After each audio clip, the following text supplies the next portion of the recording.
Video बनाता हूँ, पहले इधर उधर सर्च करता हूँ और इसके बाद नॉलेज लेता हूँ। नॉलेज लेने के बाद ही ये वीडियो बनाता हूँ कि बेसिक सैलरी अभी क्या चल रही है और किस तरीके से इलेक्ट्रिशियन के काम में आना चाहिए, क्या प्रोसेस है और अभी फ़िलहाल क्या सैलरी चल रही है इलेक्ट्रिशियन की, सारी चीज़ों को पहले जान लेता हूँ। इसके बाद तब जाके मैं वीडियो बनाता हूँ। वालेकुम रहमतुल्लाहि व बरकातुहू। दोस्तों, आपका हमारे चैनल द इलेक्ट्रिशियन आलम मतलबी में वेलकम है, खुशामदीद है। दोस्तों, आज मैं बताऊंगा कि सऊदी अरब में इलेक्ट्रिशियन की सैलरी क्या रहती है, यानी गल्फ के किसी भी कंट्री में आप अगर आना चाहते हैं, सऊदी, दुबई, कतर, ओमान, तो इलेक्ट्रिशियन की मैक्सिमम सैलरी क्या रहती है और जो है किस तरीके से इलेक्ट्रिशियन के काम में आना चाहिए, पूरा प्रोसेस बताएंगे। और यहाँ पे मैक्सिमम जो है यहाँ पे खर्चा कितना हो जाता है, अगर आपकी सैलरी 2000-1500 है तो आपका यहाँ खर्चा कितना हो जाता है, वो टोटल डिटेल मैं आपको इसी वीडियो में बताऊंगा। और मैं किस तरीके से सऊदी अरब आया हूँ इलेक्ट्रिशियन के काम में, वो भी पूरा डिटेल बताऊंगा। चलिए दोस्तों, वीडियो को लंबी ना करते हुए मैं अब वीडियो शुरू करता हूँ और आपको बताता हूँ कि किस तरीके से सऊदी अरब में इलेक्ट्रिशियन को आना चाहिए और कितनी सैलरी सऊदी अरब में इलेक्ट्रिशियन को मिलनी चाहिए। या आप गल्फ जा रहे हैं, दुबई जा रहे हैं या कतर, ओमान, किसी भी देश जा रहे हैं, तो आपको कितनी मैक्सिमम सैलरी इलेक्ट्रिशियन के काम में मिलनी चाहिए।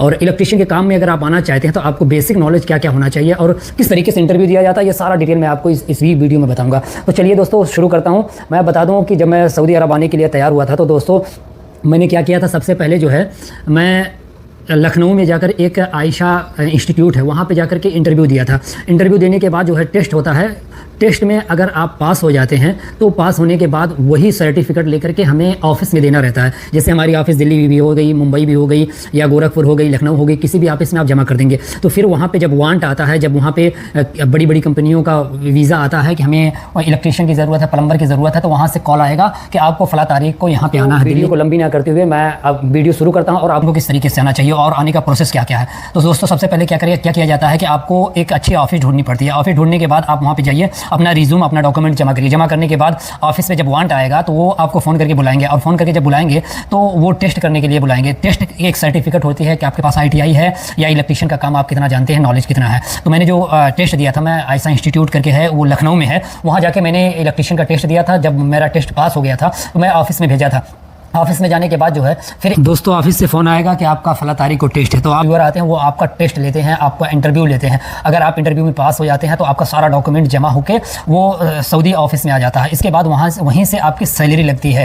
तो मेरा जो जब टेस्ट हुआ था, टेस्ट होने के बाद जो है मुझे वहीं पर बता दिया गया था कि आपकी बेसिक सैलरी इतनी है और खाना इतना है। तो चलिए देरी ना करते हुए मैं सारा प्रोसेस बताने के बाद जो है आपको बता दे रहा हूँ कि सऊदी अरब में इलेक्ट्रिशियन की सैलरी मैक्सिमम 1800 से 2500 रुपये तक रहती है। अगर आप इलेक्ट्रिशियन के काम में अच्छी जानकारी है तो आपको 1800 से 2500 तक मिलनी चाहिए। और दोस्तों, आपसे गुजारिश है कि अगर आप इलेक्ट्रिशियन के काम में आना चाहते हैं तो आप सबसे पहले 2-4-6 महीना, साल भर अपना वहीं पे कोई अच्छी कंपनी ढूंढ के या अच्छे किसी ठेकेदार के साथ रह करके आप जो है इलेक्ट्रिशियन के काम का नॉलेज ले लीजिए। जैसे पिलास को क्या कहते हैं, पिलास का क्या क्या काम रहता है, टेस्टर से क्या काम करते हैं, टेस्टर का नाम जान लीजिए और इसको ड्राइवर का नाम जान लीजिए और उसका काम जान लीजिए। ये सारी चीज़ें दिखा करके इंटरव्यूअर आपसे पूछेंगे। जैसे पिलास दिखा देंगे तो पूछेंगे ये क्या चीज़ है। अगर आप काम किए रहेंगे तो आपको पता रहेगा कि ये पिलास है। और उससे ये भी पूछता है इंटरव्यूअर कि ये पिलास है तो बताइए इसका काम क्या क्या है। तो पिलास अगर आपको दिखाकर पूछे तो आप ये बता सकते हैं पिलास का काम है कि इससे वायर को हम काट भी सकते हैं और वायर को छीलते भी हैं और वायर को जोड़ते भी हैं। और अगर टेस्टर का काम पूछ लिया तो आप बता दीजिएगा कि टेस्टर से हम फेस को चेक करते हैं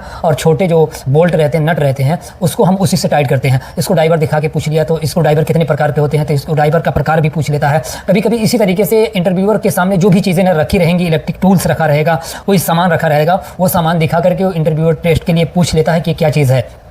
अगर आपको इलेक्ट्रिशियन का काम का नॉलेज है तो आपको वो चीज़ें आप बता देंगे तो आपको मैक्सिमम 1800 से 2500 सैलरी लगेगी। अगर आप नहीं बता पाएंगे तो वही आपको ये जान लीजिए 1400 से 1600 रुपये तक सैलरी लगेगी। सऊदी अरब में या दुबई में या कतर, ओमान, जहाँ भी जा रहे हैं आप, मैक्सिमम यही सैलरी लगेगी। और दोस्तों, मैं आपको बताया था कि सऊदी अरब में रहने का ख़र्चा क्या है, तो ये जान लीजिए कि मैक्सिमम यहाँ पे ख़र्चा जो हमारा हो जाता है वो ये जान लीजिए 300-350 रुपये का आपका हर महीने का खाने का चले जाए खाना का चले जाएगा। और जो है 115 या 120 रियाल जो है, अगर आपके रूम में, आपके कंपनी में वाईफाई नहीं है तो 115 रियाल 120 रियाल आपका ये क्या नाम है, नेट का चला जाएगा, जिससे आप नेट चलाएंगे, सोशल मीडिया और नेट चलाएंगे, फ़ोन करेंगे, यानी सिम का खर्चा जो है 115-120 रियाल हो जाता है। बाकी आपका खर्चा, अगर आप कहीं रास्ते में जाते हैं, कुछ खाने का दिल किया या कोई चीज़, तो वो 100-150-200 रियाल मान लीजिए। तो मैक्सिमम मिला के ये मान लीजिए कि अगर 1600 सैलरी है तो आप जो है 600-700 रुपया मैक्सिमम कम से कम आप खा जाएंगे, तो आपका वही 1000-1200 बचेगा। तो आपसे गुजारिश है कि अगर आप सऊदी अरब आना चाहते चाहते हैं, इलेक्ट्रिशियन के काम में आना चाहते हैं,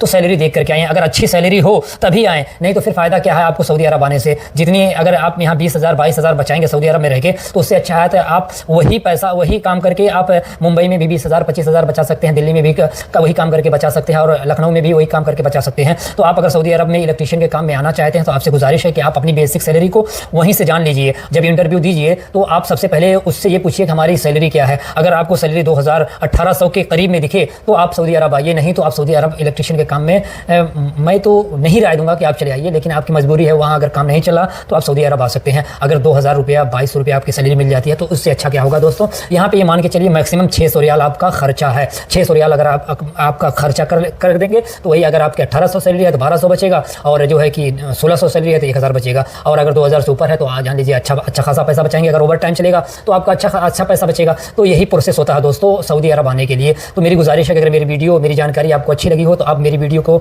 ज़्यादा से ज़्यादा शेयर करें, कमेंट करें, और जिस भी काम के बारे में आपको जानकारी चाहिए वो उस काम के बारे में हमें बताएं। जहाँ तक हमारी जानकारी रहेगी हम वो काम के बारे में ज़रूर बताएं। दोस्तों मैं ये जो वीडियो बनाता हूँ पहले इधर उधर सर्च करता हूँ और इसके बाद नॉलेज लेता हूँ। नॉलेज लेने के बाद ही ये वीडियो बनाता हूँ कि बेसिक सैलरी अभी क्या चल रही है और किस तरीके से इलेक्ट्रिशियन के काम में आना चाहिए, क्या प्रोसेस है, और अभी फिलहाल क्या सैलरी चल रही है इलेक्ट्रिशियन की, सारी चीज़ों को पहले जान लेता हूँ, इसके बाद तब जाके मैं वीडियो बनाता हूँ। तो आपसे गुजारिश है कि हमारी वीडियो को ज़्यादा से ज़्यादा शेयर करें। अस्सलाम वालेकुम व रहमतुल्लाह।